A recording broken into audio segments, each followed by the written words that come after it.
Hello, everyone! We're back on YouTube Live for the first time. We are Sasha and the Cat for anyone who is just tuning in. We're super excited to be back after this new year. This is our first episode back. And wow, it's been a crazy month since the holidays. Yeah. Lots of changes.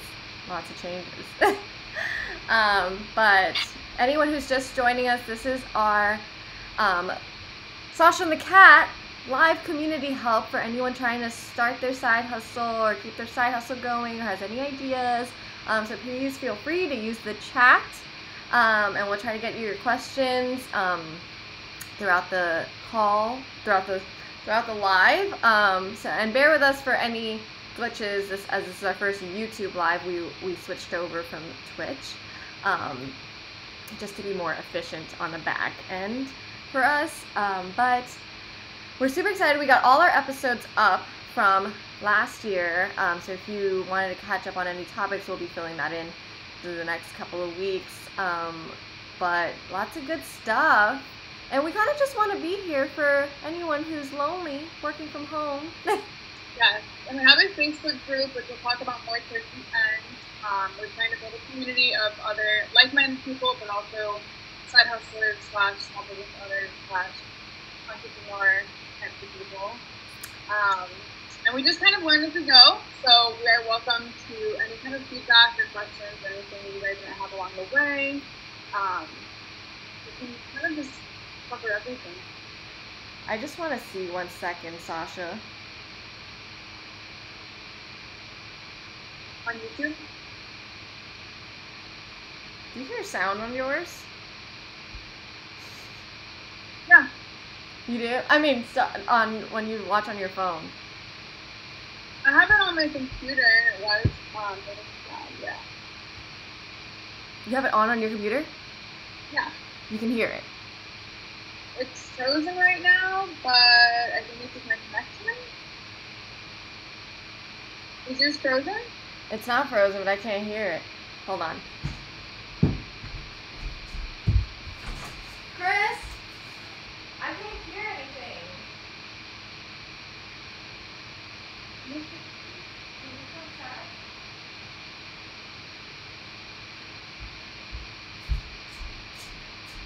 Well, luckily we called the episode Trial and Error. Let me check it out. What's weird? I can't hear anything.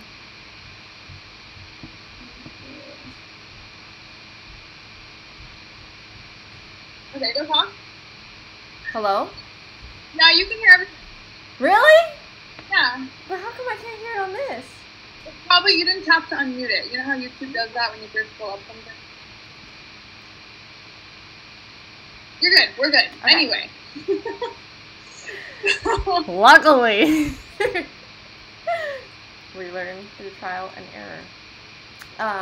Which is... We're going to talk about how we entered 2020 as entrepreneurs.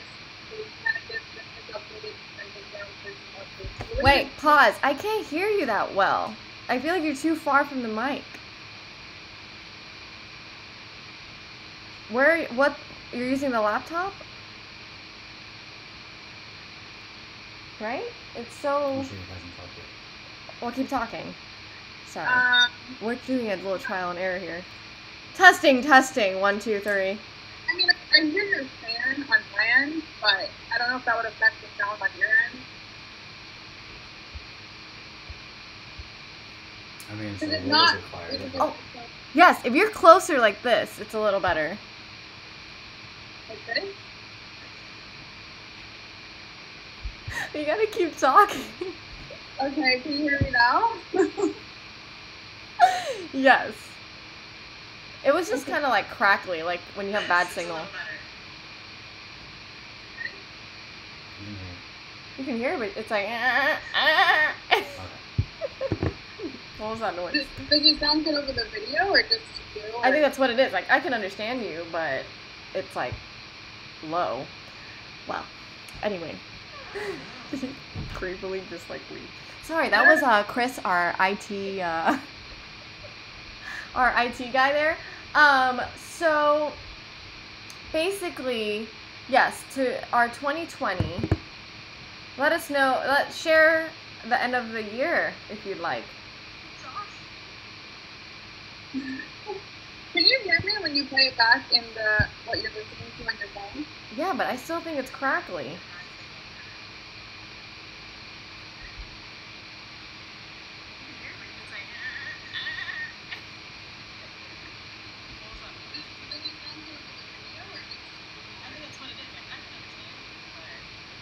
It just isn't as clear.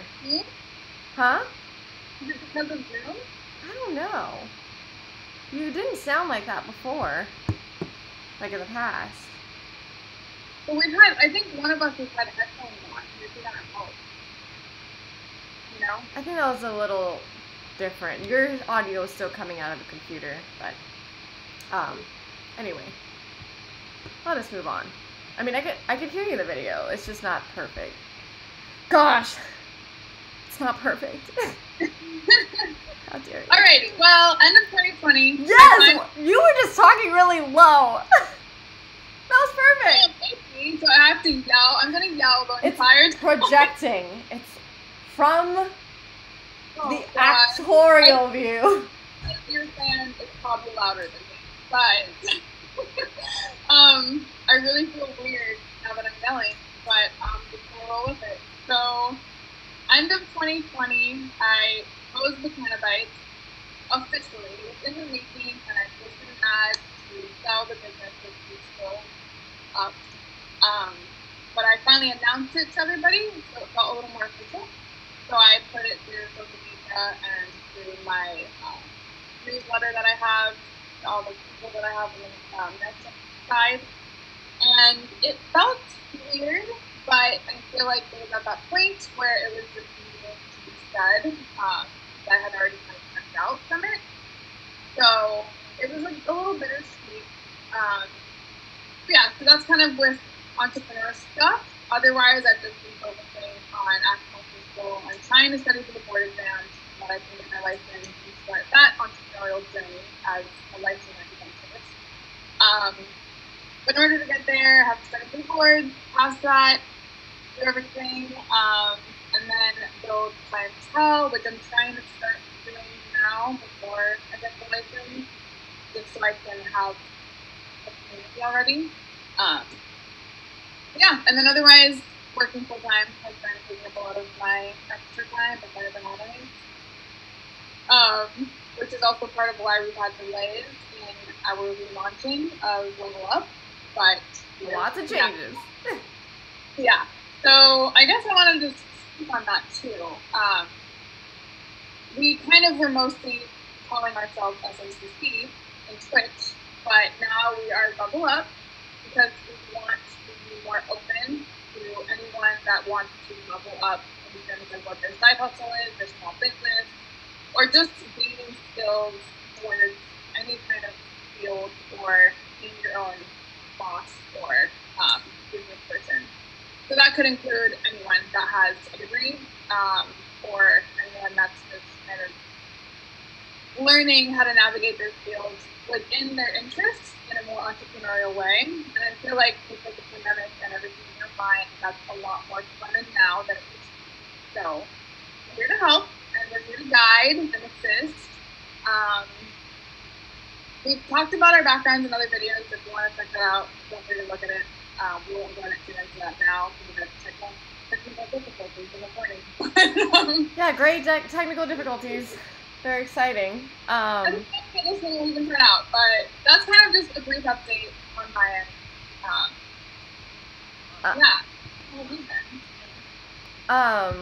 Yes, I definitely agree with just the amount of changes that you've gone through, causing us to kind of rebrand a little. Not rebrand, I don't want to say rebranding, we didn't rebrand, but we decided to go the Level Up route, or focus on that, because it's not really about us, yes, it was like Sasha and the cat, and if you know us, then you're like, oh, they're a fun pair, but it's really, because so many people are starting, like you said, starting a business or starting a side hustle, and the community part is so important, because it's so easy to just give up. Or you made your 50 sales and you think, wow, I did great, but then now what? It's not gonna keep running on its own with just the same effort or the same strategy. Unless you think that's working, then that's great. But if you don't, or you need some push, or even if it's the push of just camaraderie of other people being like, yes, keep going, even if we're not even offering any insight. Or if you need someone to tell you, that's a terrible idea. Which we have also said. So, again, we're here for the community. But, so that being said, Sasha, boo, that Botanobites is no longer going to be strongly, well, it will always be strongly associated with you. But I truly hope someone takes over that, because I do think it's a great idea. And we'll talk about this in the next couple of weeks, right before Valentine's Day. But passion is a big part of running your business. And not that she isn't passionate about Botanobites, but I feel like you said some parts were not sitting with you the way you thought they would. So that it's hard to keep going, It's like if I just freaking decided to make Sharpies and like I have no interest in Sharpies, but you have a passion for Sharpies in a different way. I don't know. It's just, you need to be all there. So, and like Sasha says, it's a 10-year commitment. So maybe you do have the passion, and it was a good passion for like, a 5-year commitment, but the 10-year, man, that's a commitment. And then for us, we just redid our office. Nothing too crazy here, but definitely after the gold chart, I kind of felt a little more settled and embraced 2021 rather than being like, boo-hoo, my life has changed. Oh my gosh, this change and this change and this change, which I kind of embraced last year. But now I'm like, okay, well, this is how it is. And even if it's like this only for one more year, that's a whole year of this. So we gotta embrace it. So we started the embracing by redoing our office.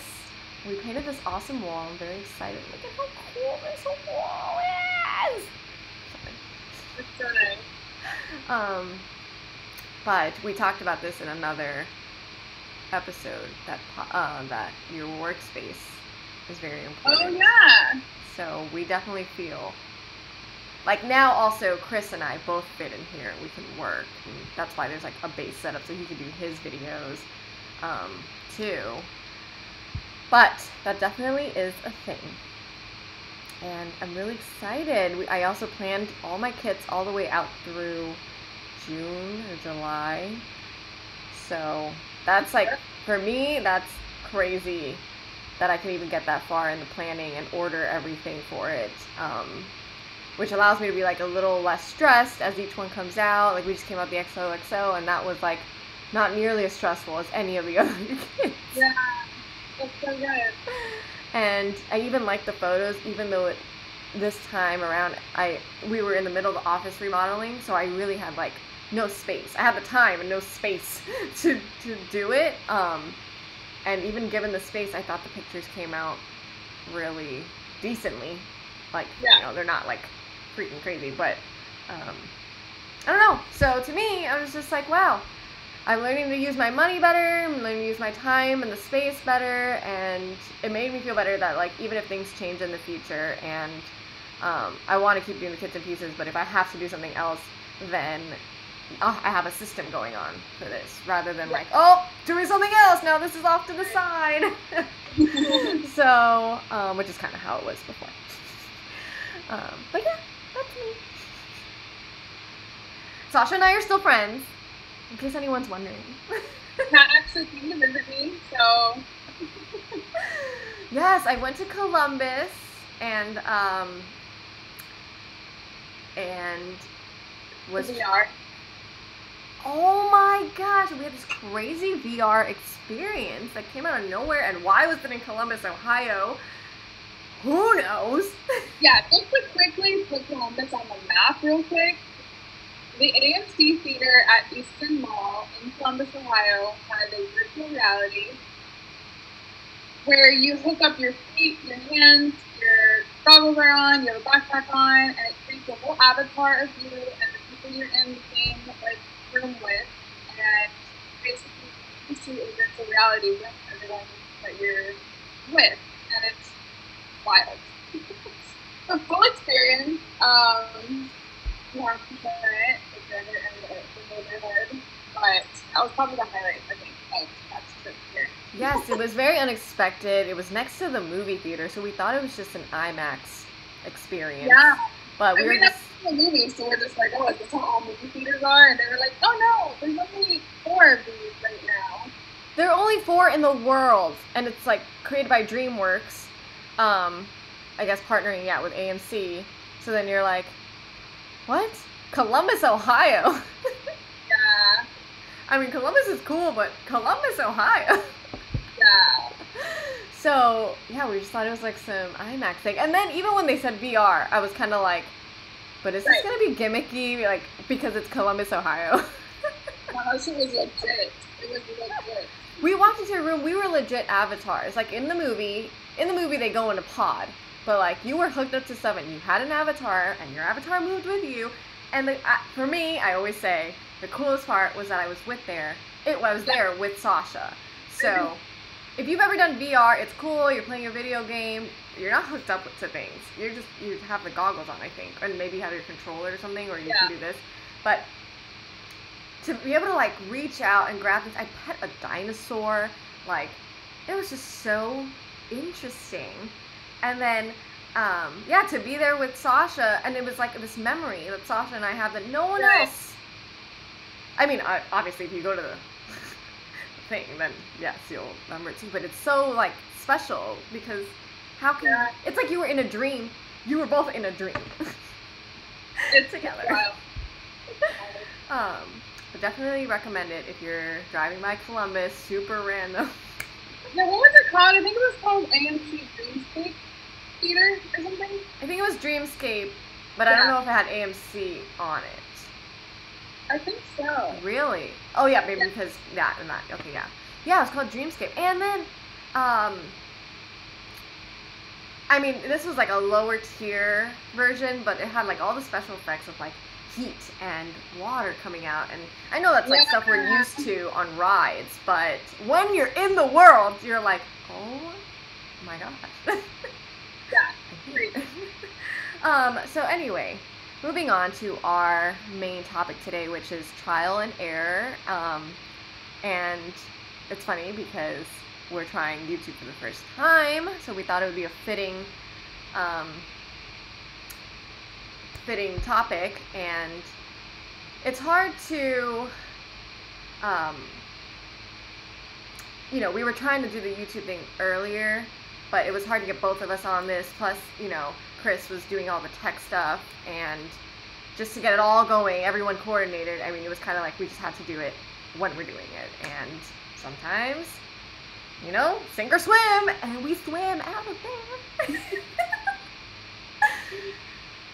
But anyway, I thought, we thought this would be a fun topic because inevitably in running a business, even if it's a side hustle or whatever, you're gonna go through trial and error.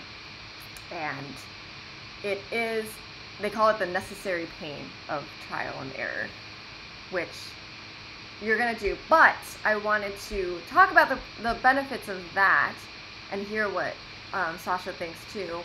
But also, I feel like some people mistake trial and error for like, oh, I made a dumb decision. Oh, whatever, trial and error. That's not trial and error. That's, you did not make an educated decision.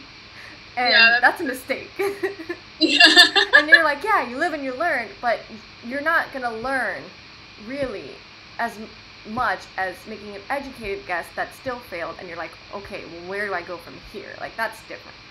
But beyond that, I also read an article that's more recent that's about, that I want to get to at the end, of just, that's not enough anymore. Trial and error used to be like noted as one of the biggest ways you can learn something. Biggest benefit to your business, meaning like you fail quickly and you learn quickly, you keep going. But now, because everyone can do things so easily and so correctly, initially, it's so hard to get a competitive advantage. So then you can't be spending all this time doing trial and error on things people already learned. So you need to learn all of that and jump ahead. And the trial and error needs to be super calculated. I don't want to be calculated like corporate, like, oh, you calculated it. But like, it needs to be there needs to be a strategy, Mm-hmm. It's not just, I tried this and spent $1,000. Yeah. So I think it's almost like applied trial and error, where mm-hmm. it's like, you're documenting what you're trying and what the errors were, and then you're looking at it again, and like you're building on it. It's not like separate trial and errors everywhere. It's like a series, but the series builds on the previous, and it might be in like certain categories that you might not be as strong in, or that you're just like, let me see if this route for this business is going to be beneficial, so you might want to trial and error in that route. But I think ultimately you're right. Like, nowadays you can perfect things, and you can create something at a B level, as we talk about, pretty easily. Or like, if you would have just added 1 hour to that thing and just, taken in a little bit more information than you normally would have otherwise, and then made it amazing. So I think there's like a smarter way to do trial and error as an entrepreneur today. Mm-hmm. And I guess I say that too because, like, with the Tanabites, that was like my biggest realization, which shouldn't have been, but it was like the biggest realization was just like, wow, like everything about running a business is trial and error. Like, to some extent, mm-hmm. It's like a framework. Like, you have to be comfortable with that, and you have to be interested in that and curious about things in order for trial and error to play the role it's supposed to as a business owner. But I do think it should be balanced with some more like order in the process of it, because you could just get lost or like not follow up on the trials, and then it was kind of pointless. Like, what's the point if you didn't learn from it and note it and build on it and then go forward? Right. Like, it's technically like a hypothesis, and then you are just testing the experiments for the same hypothesis, and not like, oh, this didn't work, next idea, or like next route, Yeah, mm-hmm. And there's all these sets of experiments to go in there to get to that hypothesis, or to prove that hypothesis. Yeah, like, you can't just be like, oh, I did the first one, oh, that didn't work. But you have to keep going, change this, change that, like, whatever. Well, and then I was talking about this earlier with you, that it was like the Thomas Edison quote, that was like, what is it? I haven't failed yet. Wait. Oh, yeah. No, take your time. It was a good one. It was highly relevant to our topic. It was like, I haven't failed yet. Oh, I haven't failed. I've just found 10,000 ways that don't work. Which I think is very true, but also that he could get away with that back in the day. But you also have, Johnny B on the side here, who already has gotten 13 steps ahead. Yeah. And you're still here trying 10,000 ways that don't work. Yeah, 10,000's a lot. I know. But, well, it was worth it, though. He had more time, clearly, than most people today. Yeah.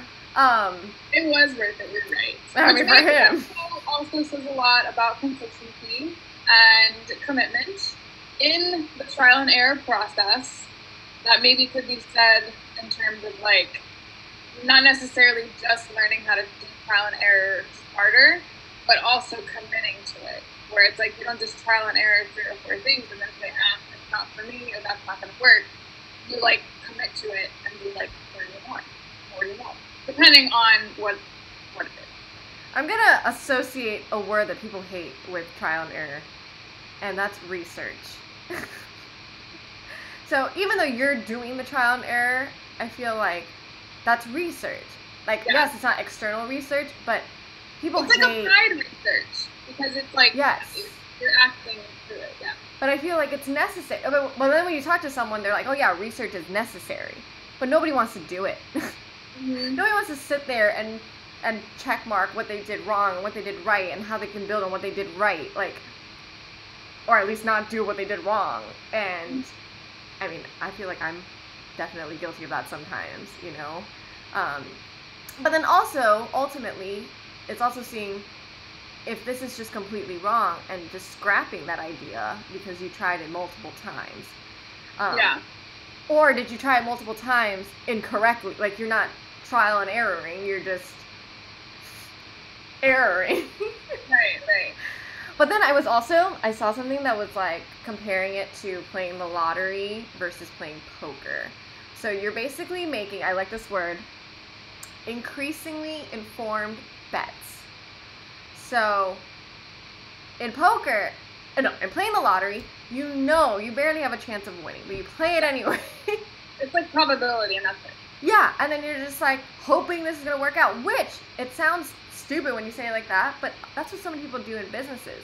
They're just like, oh, I have this idea, I'm going to do it. What is your basis of that? Is there even a market for that? Like, what is the future of it? Do you have the money for it? Like, they don't even think about that. So then in poker, you're definitely playing the long game too in poker, which I like the comparison because you're playing the long game, and in the long game, you're not only testing yourself, and even if you see like you have a bad hand and you're like, nope, and you lose this round, right? Technically that's an error this round. You just keep going in terms of keeping an eye on your competitors, and then that's the same thing, keeping an eye on competitors in your business, and then until it's your time. And hopefully in time, you're making better bets. Yeah. I oftentimes think entrepreneurship is a lot like gambling in a sense, because it is a gamble. Like, you could invest a bunch of money into a company and not be sure of how it's going to end up in 10 years or whatever it is. Or invest a lot of your time and money and energy and not be sure how it's going to end up. It's a little more controlled because you are directly related to the outcome in a sense, because it's like your effort. But at the same time, maybe it's perceived control, because really, like, other people are in control. Like, the people that buy it, or the people that support it, the people that relay the information. Like, you can do a lot, but it's really up to other people, not you. Right. So it's a lot of a gamble in that sense, where it's just like, you never know, and you just have to believe it and follow it and hope you have a lot of luck. I saw something that made me be like, maybe I should try something like that, where it was saying that your ideas, like, people often go after the ideas that they're used to, you know, but then they don't want to do a trial, and then they'll do a trial and error on that stuff, and it's like, oh, it's not really working that well, or it's working a little bit. But if they decide to do the same trial and error, but on an idea that they're like, that's an outlier idea, like, I don't know if that's gonna happen, just because it's a stretch, not because it's bad, you know. Those are the ideas that usually make it. So I was like, that's interesting. That's true. So I was like, maybe I'll try that a little bit. I don't know, because I guess for me, something that I always have trouble with is the unique theme part, which I feel like, you know, I'm always going back to you, and I'm like, oh, should I just do a classic theme of like a theme everybody knows, or a unique theme? But then that is a long run game. Yeah. You know, everything was a unique theme at one point until it became like emojis. Yeah. Who celebrated with emojis when we were like 5? Like, so I know it's different because phones didn't have emojis, well, whatever. But but now it's normal. Like, if I see it in Party City, I think it's normal. Yeah. So I think it's a good thing to have both. Like, have your classic ones that appeal to everyone, but then have like a unique theme too that like makes it different. I feel like that's also something where entrepreneurs are always thinking of, is like, how different should I be? Because if you're too different, then you want to appeal to as many people as you would like for, like, your success, I guess, your financial success as a business. But then if you appeal to too many of like the normal people, then you could get lost in people that are doing the same thing.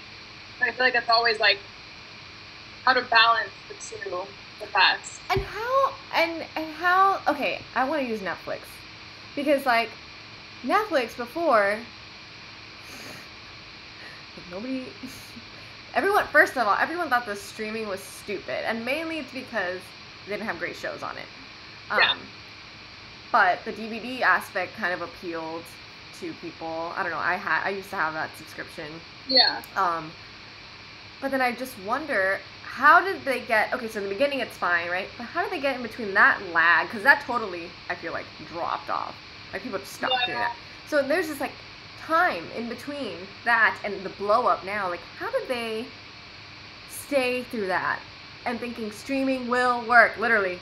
Reiterating, streaming will work.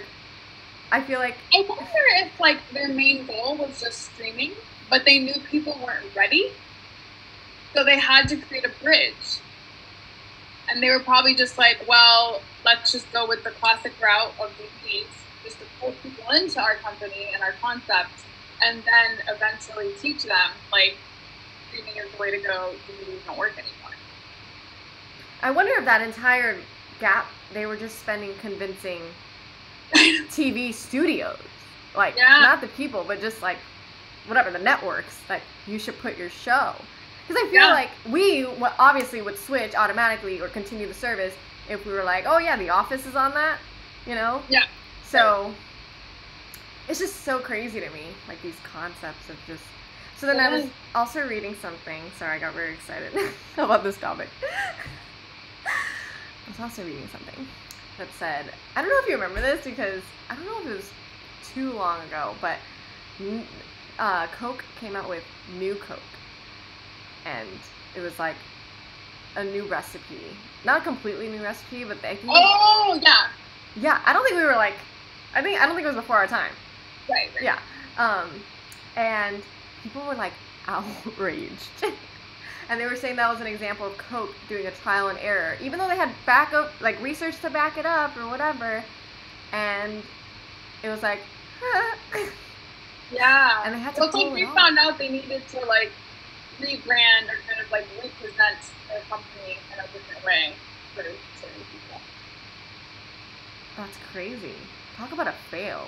Like I guess it just made me feel better that like even a company like that would still do a trial and like mega error on it. Yeah. And still adapt. And now we don't even think about it, right? Coke is still Coke. Right. So yeah, I just I think it's hard too to like distinguish a true error. Like how would you designate something as a fail or an error?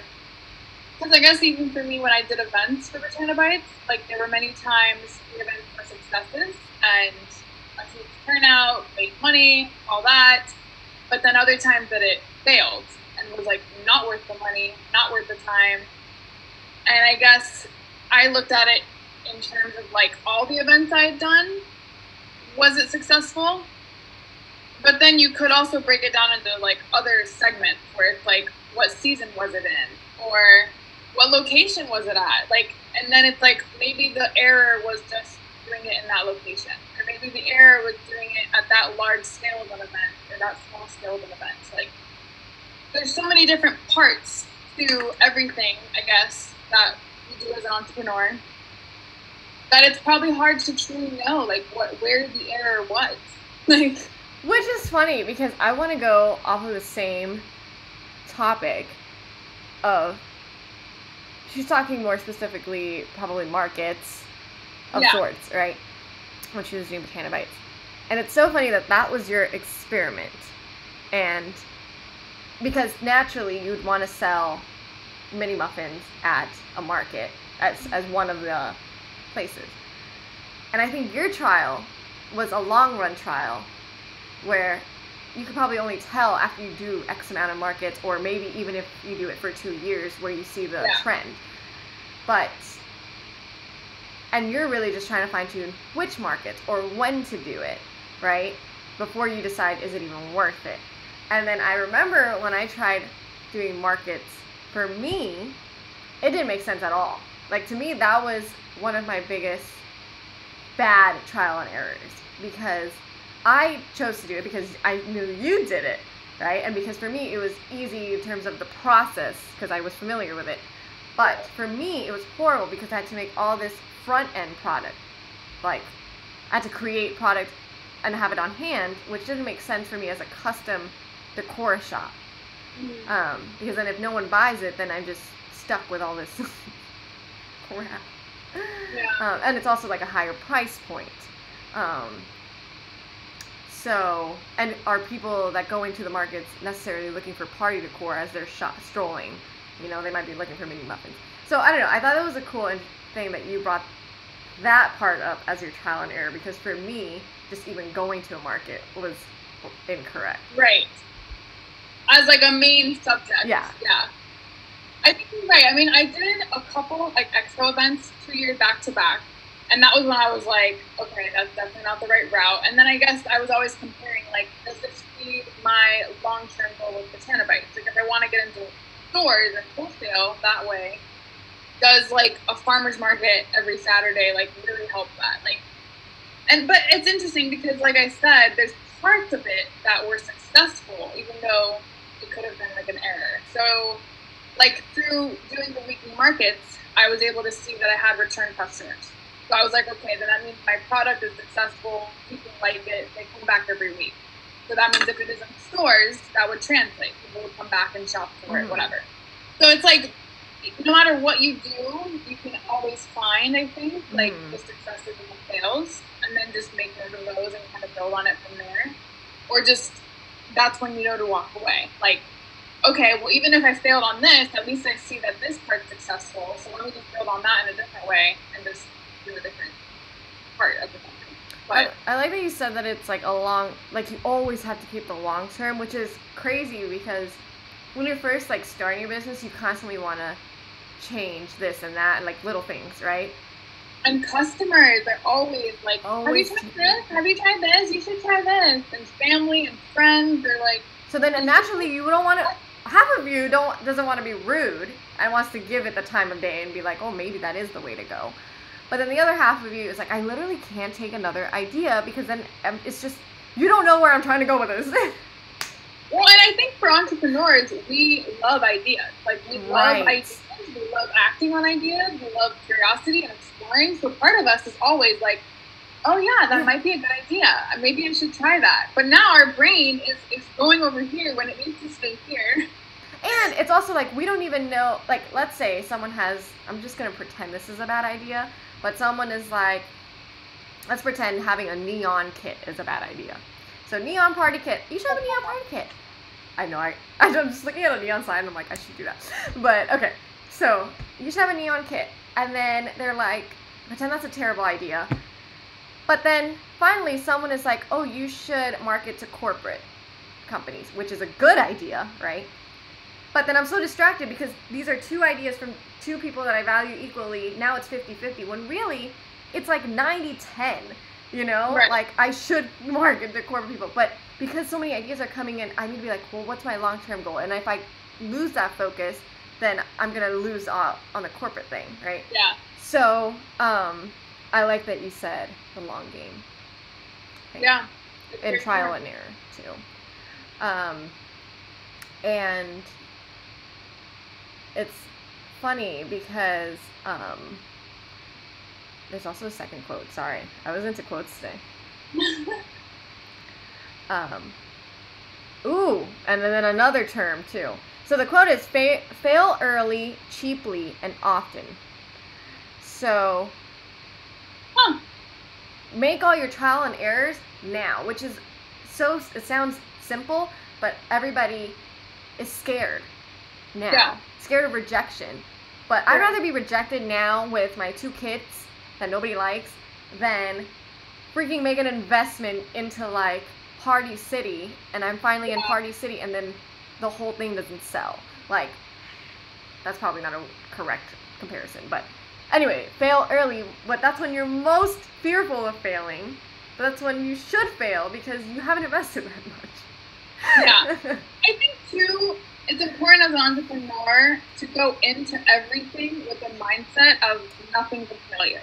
Like, I know that kind of goes against what we've been saying, but in terms of like labeling it a failure, like it was just part of an experiment, and it just means you got a result.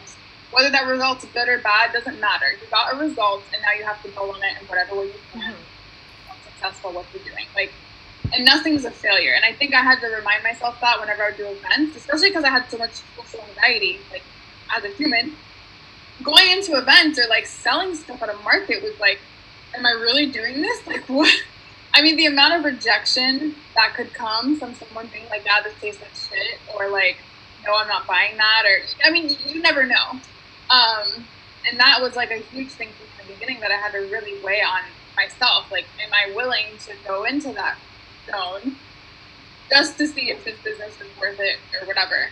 But I guess it's part of the experimentation where it's like, well, the only way you're going to know if anything is successful is by just trying it and risking failure.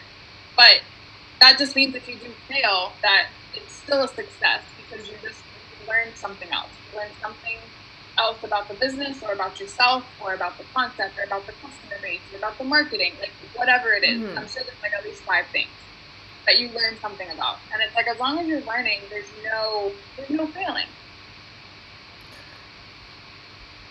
I agree. There's no failing. I just hope that people... There's no failing, but that's only if, I think, that's only if you made an educated trial. Like, the market is an educated trial. Right. Yeah. But you could have tried to sell to your... the market that, like, doesn't sell any food if you have a food business. But I mean, I'm sure people have tried to do that just to be like, oh, I want to be different. Yeah. Or they sell to their family and friends, and they happen to have 30 family and friends that buy from them, and then their grandma says, oh, this doesn't taste that good, and then they're like, oh, well, my muffins aren't good. There are people that do that. Yeah. So that's failing. To me, your trial was a failure, not even the result. Yeah. So I think you just made very good decisions. Yeah, I think that's key in doing any trial. You're right, where it's like, do some research before you just dive in. Like oh, this is gonna work. There's at least 3 reasons you're doing whatever it is.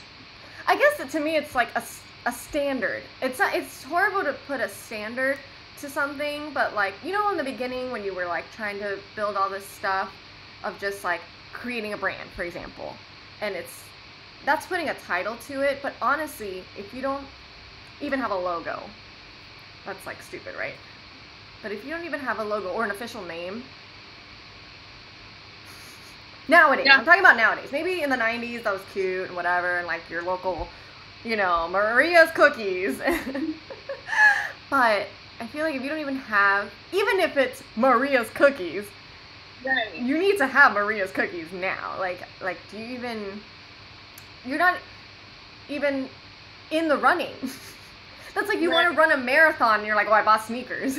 It's like, what? So this was more of a long-term thing that I said in the beginning that I wanted to mention at the end was the competitive advantage thing, but not just competitive advantage.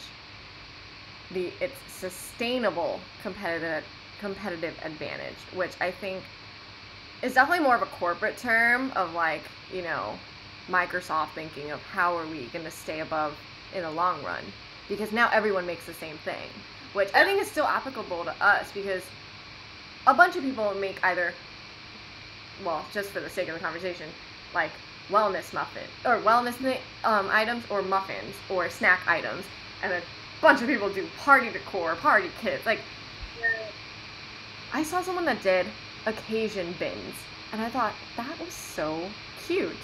That's such a cute. They're basically boxes for the occasion. So party boxes, but they're called occasion bins. And I was just like, I mean, I would be misled based on the name, but once I look at it, I'm like, oh, they're party bins. But the bin itself, it's like one of those like cute little, like this type of material, metal, like cute little metal mesh bins. I was like, that's cute. How would I mail that? I don't know. But anyway, the point is, in the long run, like, what makes you stand out, you know? Yeah.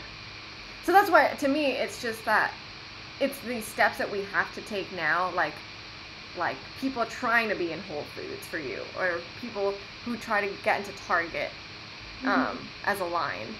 It's like has to be on your list. Like it's not sustainable, I think. Used in a different way from sustainable competitive advantage. It's not sustainable to just try to,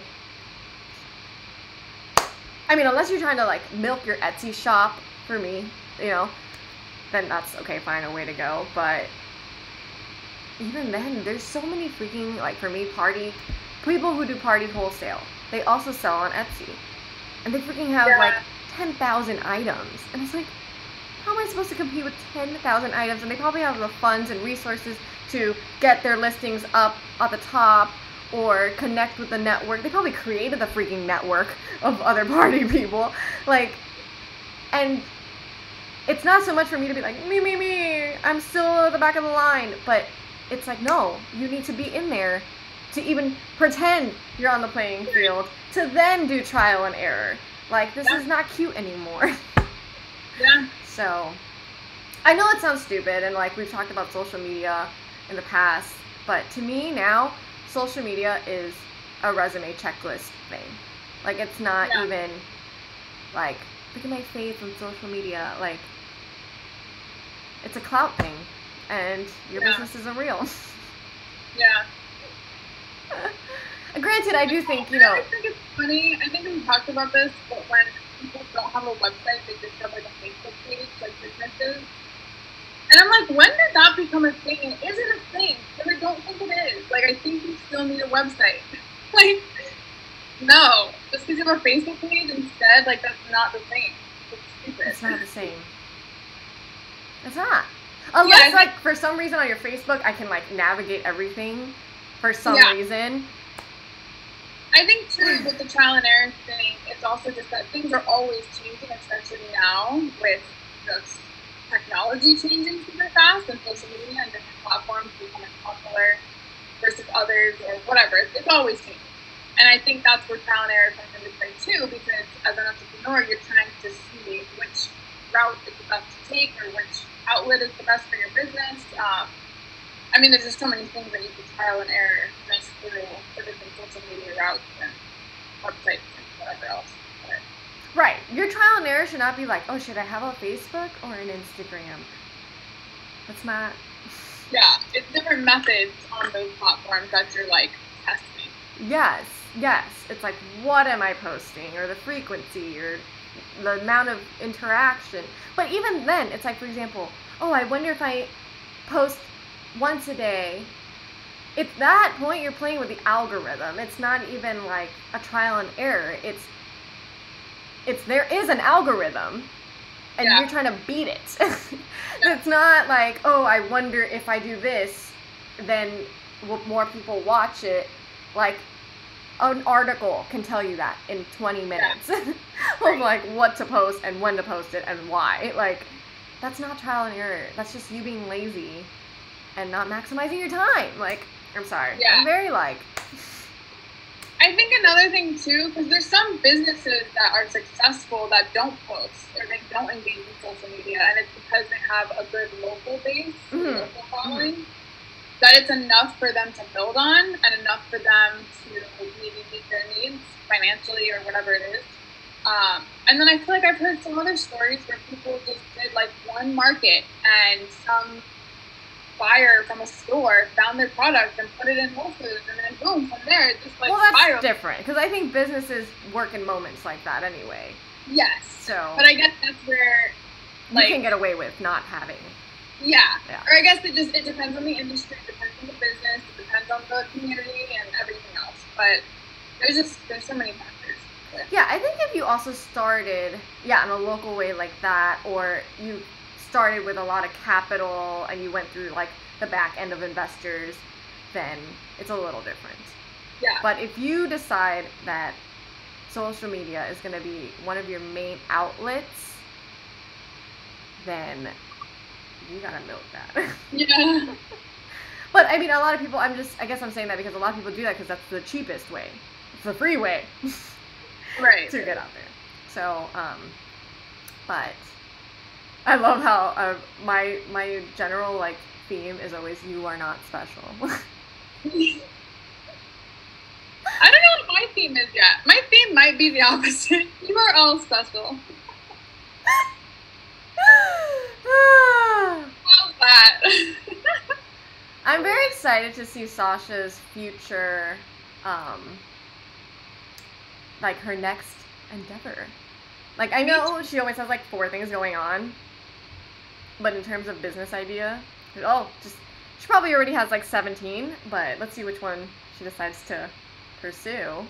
Well, this is why, and again, I know you haven't taken the quiz yet, but I want to know what your human design is, because it makes a huge difference in how you handle business and your calling and how you put yourself in the world. So, I don't know if anyone watching has heard of human design. It's based on when you were born. It's kind of linked to astrology, but not really. It doesn't talk about like astrology signs or anything. But you do have to know the time and place of your birth. And from there, it tells you what type of human design your soul has. And there's projectors, generators, reflectors, and manifesting generators. I don't know if I remembered them all. I only know mine, of course. But when I read about it, I was like, oh, wow, this is why I am the way I am.